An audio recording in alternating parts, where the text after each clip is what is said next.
سجل يا راعي بالشعر الرباعي نشوان الجماعي مبروك ألف مبروك. التصوير تصوير والتطوير تطوير هذا الحفل بيصير نمبر 1 ببعدان. سجل يا راعي بالشعر الرباعي نشوان الجماعي مبروك ألف مبروك.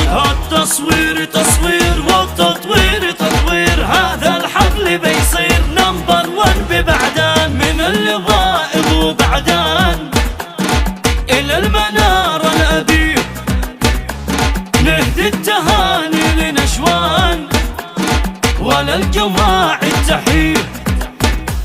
هذا زام الإهداء من والد العريس الشيخ علي محمد صالح الجماعي، ومن إخوان العريس من عواد الجماعي ووسيم الجماعي، ومن أنساب العريس من هياف الجماعي وأولاده وأحمد الجماعي وآدم الجماعي، وإهدى من الشيخ نشطان الجماعي وبشير القبلاني إلى فخامة العريس الغالي نشوان علي محمد الجماعي. كلمات أمير القوافي الشاعر هائل الجماعي. ألف مليون مبروك.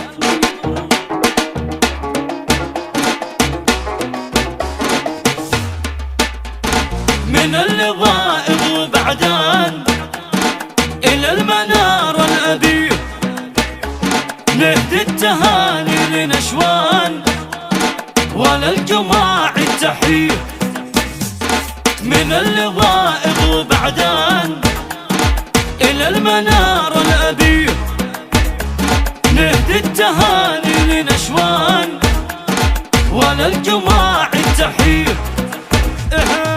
المنار انورت بالورد واتسات للجماع احجرت والناس له باركت. المنار انورت بالورد واتسات للجماع احجرت والناس له باركت. هنيت لك يا معتلي مبروك لك نشوان علي الشيخ علي محمد يشارك فرحتك واهلك وصحبك يا جماعي واخوتك. عواد في عرسك حضر والاخوة سيمح يا السمر من اجل نشوان الفخر بنرعد الدنيا راعي. عواد في عرسك حضر والاخوة سيمح يا السمر من اجل نشوان الفخر بنرعد الدنيا راعي.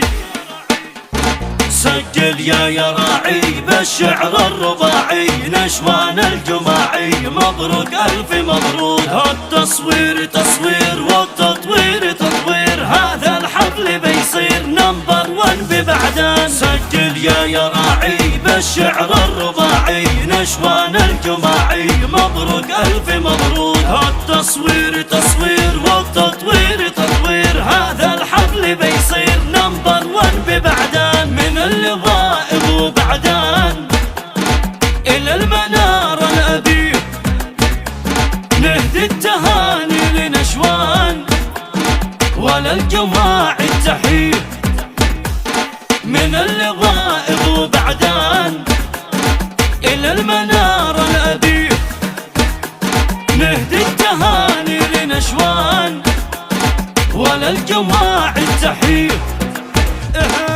المنار انورت بالورد واتسات للجماع احجرت والناس له باركت. المنار انورت بالورد واتسات للجماع احجرت والناس له باركت. هنيت لك يا معتلي مبروك لك نشوان علي الشيخ علي محمد يشارك فرحتك واهلك وصحبك يا جماعي واخوتك. عواد في عرسك حضر والاخوة سيمح يا السمر من اجل نشوان الفخر بنرعد الدنيا راعي. عواد في عرسك حضر والاخوة سيمح يا السمر من اجل نشوان الفخر بنرعد الدنيا راعي. سجل يا راعي بالشعر الرباعي نشوان الجماعي مبروك ألف مبروك. التصوير تصوير والتطوير تطوير هذا الحفل بيصير نمبر 1 ببعدان. سجل يا راعي بالشعر الرباعي نشوان الجماعي مبروك ألف مبروك. التصوير تصوير والتطوير